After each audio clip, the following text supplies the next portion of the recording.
Titanic ship अपने समय का दुनिया का सबसे बड़ा जहाज था। दोस्तों, टाइटैनिक जहाज उस समय इतना बड़ा था कि उस समय की बिल्डिंग्स के हिसाब से उन बिल्डिंगों से भी काफी ज्यादा ऊंचा था।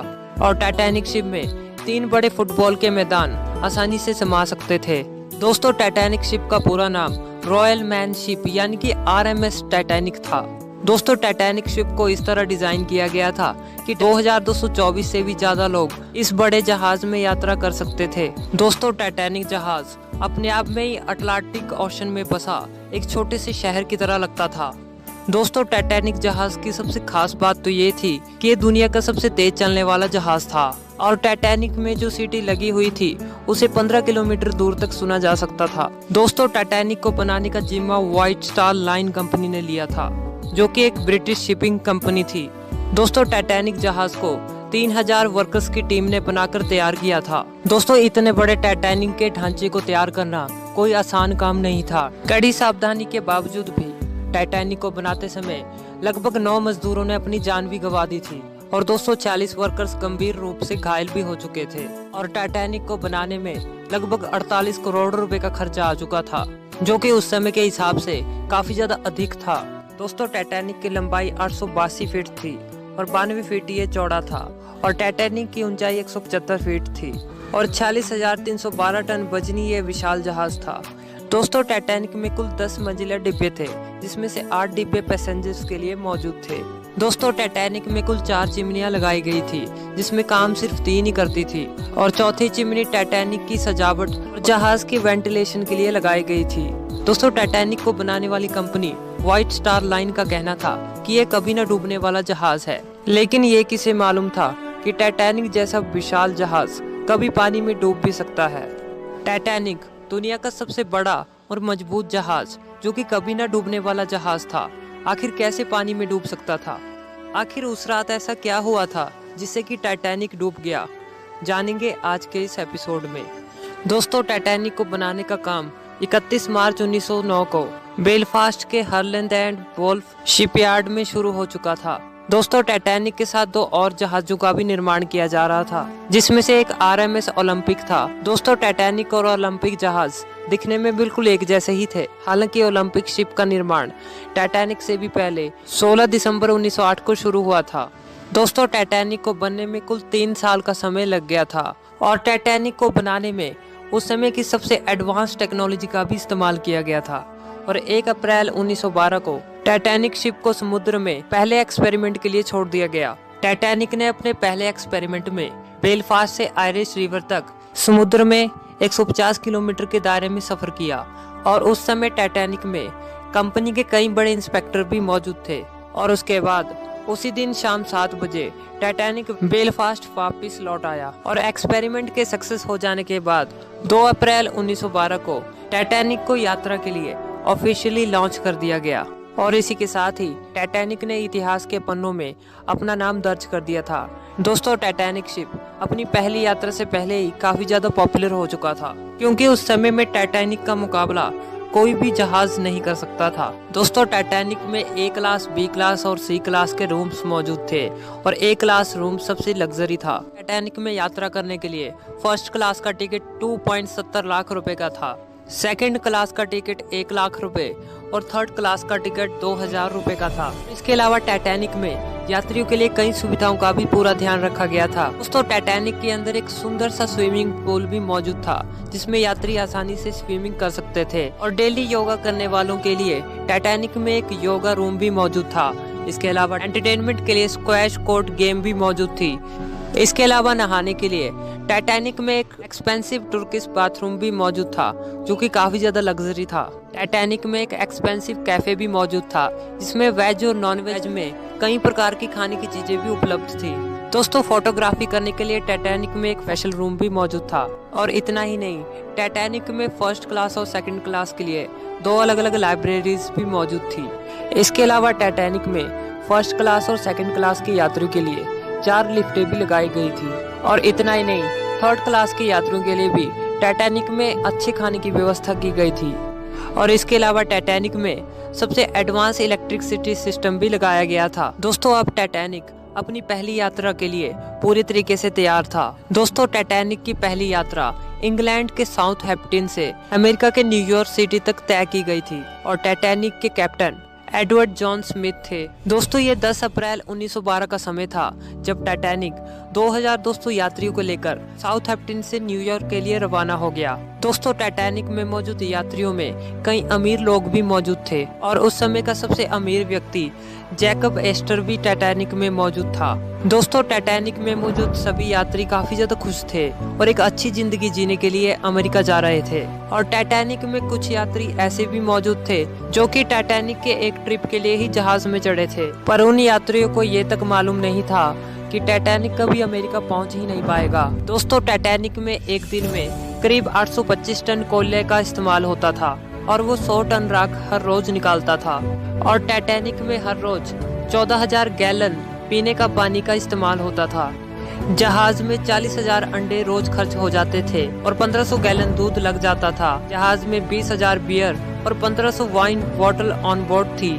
इसके अलावा टाइटैनिक जहाज में 8,000 सिगार भी इस्तेमाल होते थे। दोस्तों टाइटैनिक साउथहैम्पटन से काफी आगे निकल चुका था। समुद्र में चारों तरफ तेज हवाएं भी चल रही थी, जिसके कारण मौसम में हल्की ठंडी भी थी। इसी समय टाइटैनिक के प्रथम ऑफिसर ने टाइटैनिक की स्पीड को बढ़ाने का आदेश दे दिया ताकि टाइटैनिक टाइम से पहले ही अमेरिका पहुंचकर यात्रियों और मीडिया को हैरान कर दे।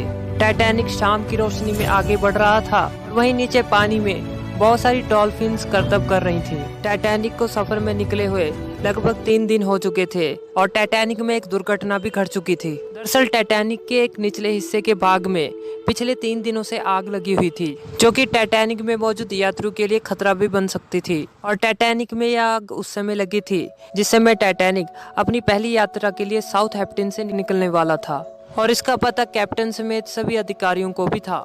परंतु इसके बावजूद भी यात्रियों को इसकी जानकारी नहीं दी गई, क्योंकि अगर ऐसा किया जाता तो टाइटैनिक की यात्रा को रद्द करना पड़ता और टाइटैनिक के सारे टिकट्स पहले ही बिक चुके थे, जिससे कि कंपनी को भारी नुकसान उठाना पड़ता, जिससे कि टाइटैनिक के इस बड़े खतरे को नजरअंदाज कर दिया गया और टाइटैनिक को अपनी पहली यात्रा के लिए रवाना कर दिया गया। दोस्तों हालांकि 4 दिन तक टाइटैनिक का सफर बिल्कुल अच्छा गया और टाइटैनिक में मौजूद यात्री भी काफी ज्यादा खुश थे, क्योंकि लोगों को उस समय सबसे लग्जरी जहाज में यात्रा करने का मौका मिल रहा था। और 5वें दिन टाइटैनिक अटलांटिक महासागर की ओर तेजी से बढ़ रहा था। 14 अप्रैल 1912 को रविवार की रात में समुद्र में काफी शांति थी और आसमान में चांद भी मौजूद नहीं था। चांद न होने पर आसमान में घना अंधेरा होने की वजह से टाइटैनिक के कैप्टन को सामने की तरफ दूर का कुछ भी साफ दिखाई नहीं दे रहा था और जहाज के सामने की ओर देखने के लिए टाइटैनिक में दूरबीन भी मौजूद नहीं थी। हालांकि दूरबीन तो मौजूद थी, लेकिन वो लॉकर में बंद थी और उस लॉकर की चाबी जहाज के पुराने अधिकारी के पास थी, जिसे ऐन मौके पर रिप्लेस कर दिया था, जिससे कि वो अधिकारी लॉकर की चाबी देना भी भूल गया था। हालांकि टाइटैनिक के आइसबर्ग से टकराने से पहले टाइटैनिक के कैप्टन को कुल 6 चेतावनियां भी दी गई थी कि टाइटैनिक के रास्ते में कई बड़े बर्फ के टुकड़े मौजूद हैं, जिससे टाइटैनिक कभी भी टकरा सकता है। लेकिन जहाज के कैप्टन को यह लगा ही नहीं था कि टाइटैनिक किसी आइसबर्ग से टकरा भी सकता है। हालांकि उस रात घना अंधेरा होने की वजह से टाइटैनिक के कैप्टन को सामने की तरफ आइसबर्ग दिखाई ही नहीं पड़ा और कुछ ही देर बाद रात तकरीबन 11:40 पर जहाज के छठे ऑफिसर जेम्स मूड के फोन की घंटी बजी और टेलीफोन में ऑफिसर को यह बताया गया कि टाइटैनिक जहाज के रास्ते में बड़ा सा आइसबर्ग खड़ा है। इसके बाद ऑफिसर ने तुरंत इसकी जानकारी कैप्टन तक पहुंचाई और जहाज के कैप्टन को जब तक इस बात का पता चला तब तक काफी देर हो चुकी थी, क्योंकि टाइटैनिक को आइसबर्ग से टकराने के लिए सिर्फ 35 सेकंड ही बचे थे। जानकारी मिलते ही टाइटैनिक जहाज की पूरी टीम एक्शन में आ गई और उसके बाद क्वार्टर मास्टर रॉबर्ट हिटलेज ने जहाज को बाईं तरफ मोड़ने और इंजन को बंद करने का आदेश दे दिया था और साथ ही जहाज के ऑपरेटर्स को टाइटैनिक को तेजी से पीछे लेने का भी आदेश दिया। लेकिन जहाज के तेज रफ्तार होने की वजह से जहाज को पीछे की तरफ लेना और उसे मोड़ना लगभग नामुमकिन हो चुका था और उस समय जहाज के रडार में भी गड़बड़ी आ चुकी थी। उस रात टाइटैनिक जहाज 39 किलोमीटर प्रति घंटे की रफ्तार से काफी तेजी से आइसबर्ग की ओर बढ़ता जा रहा था और कुछ ही सेकंड्स में टाइटैनिक आइसबर्ग से टकरा गया। टाइटैनिक आइसबर्ग से उस हिस्से से जा टकराया जहां पर टाइटैनिक के निचले भाग में पहले ही आग लगने की वजह से सारा मेटल कमजोर हो चुका था, जिसके कारण टाइटैनिक के निचले हिस्से में आइसबर्ग से टकराते ही छेद होना शुरू हो गए, जिससे कि टाइटैनिक के निचले कमरों में धीरे धीरे करके पानी भरना शुरू हो गया। उस समय टाइटैनिक में मौजूद सभी यात्री लगभग सो रहे थे, जिसके कारण कुछ यात्रियों को यह पता ही नहीं चला कि टाइटैनिक आइसबर्ग से टकरा गया है। टाइटैनिक के निचले हिस्से में पानी भरना शुरू हो चुका है। हालांकि उसके बाद टाइटैनिक में मौजूद ऑफिसर्स ने सोए हुए सभी यात्रियों को जगाया और उन्हें लाइफ बोट की ओर तुरंत जाने के लिए कहा। जैसे ही यात्री को ये पता चला कि टाइटैनिक के निचले रूम्स में पानी भरना शुरू हो चुका है, तब यात्री नीचे से जहाज के ऊपर की ओर भागने लगे। दोस्तों, वैसे तो हर एक जहाज में यात्रियों की सुरक्षा के लिए 40 लाइफ बोट का होना जरूरी होता है, लेकिन हैरानी की बात तो ये थी कि टाइटैनिक जहाज में सिर्फ 20 ही लाइफ बोट मौजूद थी, क्योंकि टाइटैनिक को कभी न डूबने वाला जहाज माना गया था। टाइटैनिक में मौजूद सभी ऑफिसर्स तुरंत यात्रियों को लाइफ बोट से बचाने के लिए जुट चुके थे। दोस्तों, जहाज के प्रोटोकॉल के अनुसार महिलाओं और बच्चों को लाइफ बोट में पहले बचाया जा रहा था, और यही एक कारण था कि उस समय सबसे ज्यादा मरने वालों की संख्या पुरुषों की थी। दोस्तों, वैसे तो हर एक लाइफ बोट में 67 सीटें मौजूद थी, परंतु पहली लाइफ बोट में सिर्फ 24 लोगों को ही बचाया जा सका, क्योंकि बाकी लोगों को ये लगा ही नहीं था कि टाइटैनिक जहाज डूबने वाला है। दोस्तों, उस समय 16 लाइफ बोट्स का इस्तेमाल करने में कुल 80 मिनट का समय लग गया था। दोस्तों, टाइटैनिक जहाज में म्यूजिकल बैंड वाले भी मौजूद थे और वो टाइटैनिक के डूबने तक लगातार म्यूजिक बजाते रहे, ताकि डूबते हुए टाइटैनिक में मौजूद सभी लोगों को हौसला मिल सके। लेकिन दुख की बात तो ये है कि टाइटैनिक में मौजूद किसी भी म्यूजिक बजाने वाले को बचाया नहीं जा सका, और टाइटैनिक के साथ उनके भी पानी में डूबकर मौत हो गई। दोस्तों, टाइटैनिक द्वारा कई रॉकेट्स को भी आसमान में छोड़ा जा रहा था, ताकि इस मैसेज को देखकर कोई दूसरा जहाज हेल्प के लिए आ जाए, लेकिन कोई भी दूसरा जहाज हेल्प के लिए वहां पर नहीं पहुंच पाया, और देखते ही देखते टाइटैनिक शिप अटलांटिक ओशन में डूबने लगा। दोस्तों, टाइटैनिक के आगे का हिस्सा धीरे धीरे पानी के अंदर जाने लगा और इसके पीछे का हिस्सा पानी के तल से ऊपर उठने लगा, और अधिक भार होने की वजह से टाइटैनिक के बीच से 2 हिस्से हो गए, और 15 अप्रैल को ठीक रात 2:20 में 3 घंटे के अंदर टाइटैनिक अटलांटिक ओशन की गहराइयों में समा गया, और इसी के साथ ही 1500 लोगों ने अपनी जान गंवा दी थी। हालांकि ज्यादातर यात्रियों को लाइफ जैकेट्स भी दी गई थी, लेकिन उस रात अटलांटिक महासागर में जमा देने वाली ठंड थी, जिसके कारण अटलांटिक महासागर का पानी का टेम्परेचर -2 डिग्री तक पहुंच चुका था, जिससे लोगों के पानी में डूबते ही तकरीबन 10 मिनट के अंदर उनकी मौत हो गई।